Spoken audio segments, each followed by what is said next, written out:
Hi friends, welcome to Sneha Swad secret. ನಾನು ನಿಮಗೆ Ramanavami special ಕೋಸಂಬರಿ, ಮಜ್ಜಿಗೆ, ಪಾನಕ ಮೂರನ್ನು ಹೇಗೆ ಮಾಡೋದು ಅಂತ ತೋರಿಸ್ತೀನಿ. ನೀವೆಲ್ಲರೂ ರಾಮನವಮಿ ದಿನ ದೇವಸ್ಥಾನಗಳಲ್ಲೆಲ್ಲ ಈಸ್ಕೊಂಡು ತಿಂದಿರ್ತೀರ. ಹಾಗೆಯೇ ಬಿಸಿಲಿಗೆ ಮಜ್ಜಿಗೆ ಪಾನಕನ ಕುಡ್ದಿರ್ತೀರ. ಆ ಪಾನಕ, ಮಜ್ಜಿಗೆ, ಕೋಸಂಬರಿನ ಮನೇಲೇ ಹೇಗೆ ಈಸಿಯಾಗಿ ಪ್ರಿಪೇರ್ ಮಾಡ್ಕೊಳ್ಳೋದು ಅಂತ ನಾನು ನಿಮ್ಗೆ ಇವಾಗ ತೋರಿಸ್ತೀನಿ. ಅದು ತೋರಿಸೋಕ್ಕೂ ಮುಂಚೆ ಇನ್ನೂ ಯಾರು ನನ್ನ ಚಾನಲ್ಗೆ ಸಬ್ಸ್ಕ್ರೈಬ್ ಆಗಿಲ್ಲ, ಬೇಗ ಸಬ್ಸ್ಕ್ರೈಬ್ ಆಗಿ. ಆಲ್ರೆಡಿ ಸಬ್ಸ್ಕ್ರೈಬ್ ಆಗಿರೋರು ಬೆಲ್ಲೈಕನ್ ಕ್ಲಿಕ್ ಮಾಡೋದನ್ನು ಮರಿಬೇಡಿ ಫ್ರೆಂಡ್ಸ್. ಇವಾಗ ಸ್ಟಾರ್ಟ್ ಮಾಡೋಣ. ಇವಾಗ ಕೋಸಂಬರಿ ಮಾಡೋಕ್ಕೆ ನಾನು ಹೆಸರು ಬೇಳೆ ಕೋಸಂಬರಿ ಮಾಡ್ತಿರೋದ್ರಿಂದ ಹೆಸರು ಬೇಳೆನ ಮಿನಿಮಮ್ 1 ಅವರ್ ನೆನೆಸಿದ್ದೀನಿ. ನೆನೆಸ್ಬಿಟ್ಟು ನೀರೆಲ್ಲ ಕ್ಲೀನಾಗಿ ಬೇರೆ ಮಾಡಿ ಇಟ್ಕೊಂಡಿದ್ದೀನಿ. 1 ಬೌಲಷ್ಟು ಸೌತೆಕಾಯಿ, ಇದನ್ನು ಸಣ್ಣದಾಗಿ ಕಟ್ ಮಾಡಿ ಇಟ್ಕೊಂಡಿದ್ದೀನಿ. 1 ಬೌಲು ಕ್ಯಾರೆಟ್ ತುರಿದಿಟ್ಕೊಂಡಿದ್ದೀನಿ. 1 ಬೌಲ್ ಪೊಮೊಗ್ರನೇಟ್, 1 ಬೌಲ್ ತೆಂಗಿನಕಾಯಿ ತುರಿದಿಟ್ಕೊಂಡಿದ್ದೀನಿ. ಒಂದು ಸ್ವಲ್ಪ ಕೊತ್ತಂಬರಿ ಸೊಪ್ಪು, ರುಚಿಗೆ ತಕ್ಕಷ್ಟು ಉಪ್ಪು ಮತ್ತು ಪೆಪ್ಪರ್ ಪೌಡರು ಮತ್ತು ಹಿಂಗು. ಇವಾಗ ನೋಡಿ, ಒಂದು ಮಿಕ್ಸಿಂಗ್ ಬೌಲ್ ತೊಗೊಂಡಿದ್ದೀನಿ.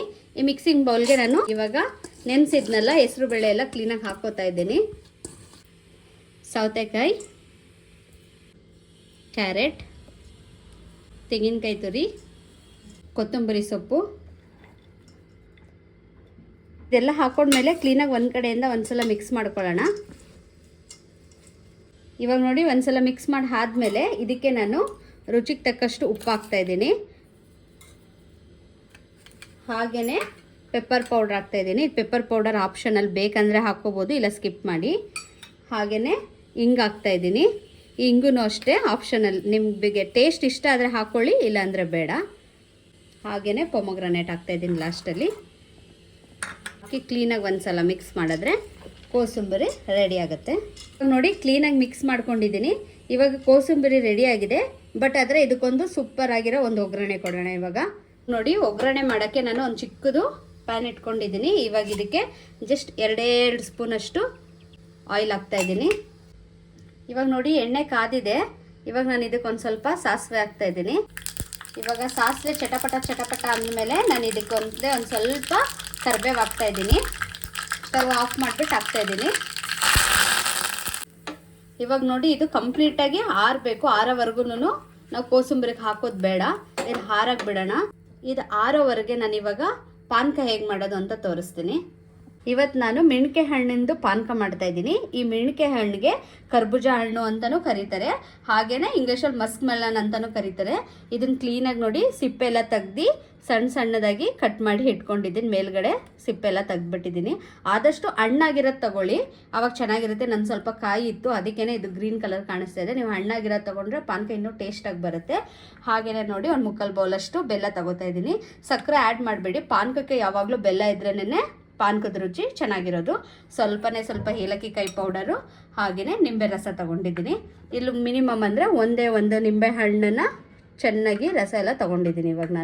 ಇವಾಗ ಸ್ಟಾರ್ಟ್ ಮಾಡೋದು ಹೇಗೆ ಅಂದರೆ, ಮೊದಲಿಗೆ ಒಂದು ಮಿಕ್ಸಿ ಜಾರ್ಗೆ ನೋಡಿ ಈ ಹಣ್ಣೆಲ್ಲ ಹಾಕೋತಾ ಇದ್ದೀನಿ. ಅದಕ್ಕೇ ನಾನು ಈ ಬೆಲ್ಲನೂ ಹಾಕೋತಾ ಇದ್ದೀನಿ. ಹಾಕ್ಕೊಂಡು ಇದೆರಡೂ ನೈಸಿಗೆ ಪೇಸ್ಟ್ ಮಾಡ್ಕೊಂಡು ಬರೋಣ. ಇವಾಗ ನೋಡಿ, ನಾನು ಕ್ಲೀನಾಗಿ ಪೇಸ್ಟ್ ಮಾಡ್ಕೊಂಡು ಬಂದಿದ್ದೀನಿ. ಒಬ್ಬೊಬ್ರು ಏನು ಮಾಡ್ತಾರೆ ಅಂದರೆ, ಇದನ್ನು ಹಣ್ಣಾಗಿದ್ದರೆ ಕೈಯಲ್ಲೇ ಚೆನ್ನಾಗಿ ಸ್ಮ್ಯಾಶ್ ಮಾಡಿ ಹಾಕ್ತಾರೆ. ಬಟ್ ಆದರೆ ಈ ಥರ ಪೇಸ್ಟ್ ಮಾಡಿ ಹಾಕಿದ್ರೆ ನಿಮಗೆ ಪಾನಕ ಕುಡಿಯುವಾಗ ತುಂಬ ಟೇಸ್ಟಿಯಾಗಿರುತ್ತೆ, ಜ್ಯೂಸಿಯಾಗಿ ಚೆನ್ನಾಗಿರುತ್ತೆ. ಇವಾಗ ನಾನು ಇದನ್ನು ಒಂದು ಮಿಕ್ಸಿಂಗ್ ಬೌಲ್ಗೆ ನೋಡಿ ಹಾಕೋತಾ ಇದ್ದೀನಿ. ಹಾಕ್ಕೊಂಡು ಇವಾಗ ಇದಕ್ಕೇ ಏನು ಮಾಡೋಣ ಅಂದರೆ, ಸ್ವಲ್ಪ ನೀರು ಹಾಕ್ಕೊಂಡು ಈ ಜಾರಿಗೆ ಹಾಕೋತಾ ಇದ್ದೀನಿ.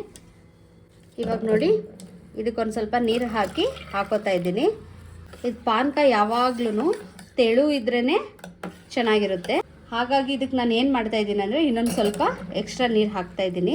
ನೀರು ಹಾಕಿ ಒಂದ್ಸಲ ಚೆನ್ನಾಗಿ ಮಿಕ್ಸ್ ಮಾಡಿಬಿಟ್ಟು ಇವಾಗ ನೋಡಿ, ಇದಕ್ಕೆ ನಾನು ಏಲಕ್ಕಿ ಕಾಯಿ ಪೌಡರ್ ಹಾಕ್ತಾಯಿದ್ದೀನಿ. ಹಾಕಿದ್ಮೇಲೆ ಒಂದ್ಸಲ ಚೆನ್ನಾಗಿ ಮಿಕ್ಸ್ ಮಾಡೋಣ. ನಿಮ್ಗಿಲ್ಲಿ ಕಾಣಿಸ್ತಾ ಇರ್ಬೋದು, ಇದೆಲ್ಲ ನಾನು ಕಾಯಾಗಿರುವಂಥ ಒಂದು ಸ್ವಲ್ಪ ಕಾಯಿ ಇತ್ತು, ಮೆಣಕೆ ಹಣ್ಣು, ಅದು ತೊಗೊಂಡಿರೋದಕ್ಕೆ ನಿಮ್ಗೆ ಈ ಥರ ಇದೆ. ನೀವೇನಾದ್ರು ಹಣ್ಣಾಗಿರೋದು ತೊಗೊಂಡ್ರೆ ನಿಮ್ಗೆ ಈ ಥರ ಏನೂ ಇರಲ್ಲ, ಮಧ್ಯ ಬಾಯಿಗೂ ಸಿಗಲ್ಲ, ಅಷ್ಟು ಚೆನ್ನಾಗಾಗುತ್ತೆ. ಇವಾಗ ನೋಡಿ, ಇದಕ್ಕೆ ನಾನು ಒಂದು ಸ್ವಲ್ಪ ನಿಂಬೆ ಹಣ್ಣಿಂದು ರಸ ಹಾಕೋತಾ ಇದ್ದೀನಿ. ಹಾಕ್ಬಿಟ್ಟು ಮಿಕ್ಸ್ ಮಾಡಿದ್ರೆ ಇವಾಗ ನೋಡಿ ಪಾನಕ ರೆಡಿಯಾಗಿದೆ. ಇವಾಗ ಇದನ್ನು ಸೈಡ್ಗೆ ಇಟ್ಬಿಟ್ಟು ನಾನು ನೀರು ಮಜ್ಜಿಗೆ ಮಾಡೋದು ಹೇಗೆ ಅಂತ ತೋರಿಸ್ತೀನಿ. ಇವಾಗ ನಾನು ಮಜ್ಜಿಗೆ ಮಾಡೋಕ್ಕೆ ನೋಡಿ ಒಂದು ಬೌಲ್ ಗಟ್ಟಿ ಮೊಸರು ತೊಗೊಂಡಿದ್ದೀನಿ. ಏನು ಚೆನ್ನಾಗಿ ಬೀಟ್ ಮಾಡ್ಕೊಳ್ಳಿ. ಬೀಟ್ ಅಂದರೆ ಮಸಿಯ ಕೋಲಲ್ಲಿ ಚೆನ್ನಾಗಿ ಮಸ್ಕೊಬಿಡಿ. ಮಸಿಯ ಕೋಲ್ ಇಲ್ಲ ಅಂದರೆ ಮಿಕ್ಸಿಗೆ ಹಾಕಿ ಚೆನ್ನಾಗಿ ಒಂದು ರೌಂಡ್ ಬರ್ಸ್ಕೊಳ್ಳಿ. ಅವಾಗ ಫುಲ್ಲು ಪೇಸ್ಟ್ ಆಗುತ್ತೆ, ಚೆನ್ನಾಗಿ ಬರುತ್ತೆ. ಇಲ್ಲಾಂದರೆ ಮಜ್ಜಿಗೆ ದುದ್ದಾಗ್ಬಿಡುತ್ತೆ. ಒಂದು ಬೌಲಷ್ಟು ಸಣ್ಣ ಕಟ್ ಮಾಡಿರೋ ಅಂಥ ಈರುಳ್ಳಿ, ರುಚಿಗೆ ತಕ್ಕಷ್ಟು ಉಪ್ಪು, ಹಾಗೆಯೇ ಒಂದು ಸ್ವಲ್ಪ ಕೊತ್ತಂಬರಿ ಸೊಪ್ಪು. ಇವಾಗ ನಾನು ಒಂದು ಮಿಕ್ಸಿಂಗ್ ಬೌಲ್ ತೊಗೊಂಡಿದ್ದೀನಿ. ಈ ಮಿಕ್ಸಿಂಗ್ ಬೌಲ್ಗೆ ನಾನು ಇಲ್ಲಿ ಮೊಸರು ಹಾಕೋತಾ ಇದ್ದೀನಿ. ನೋಡಿ ನಿಮಗೆ ಕಾಣಿಸ್ತಾ ಇರ್ಬೋದು, ಒಂದು ಸ್ವಲ್ಪನೂ ದುದ್ದಿಲ್ಲ, ಕ್ಲೀನಾಗಿ ಮಂತಲ್ಲಿ ಕಡ್ಕೊಂಡಿದ್ದೀನಿ.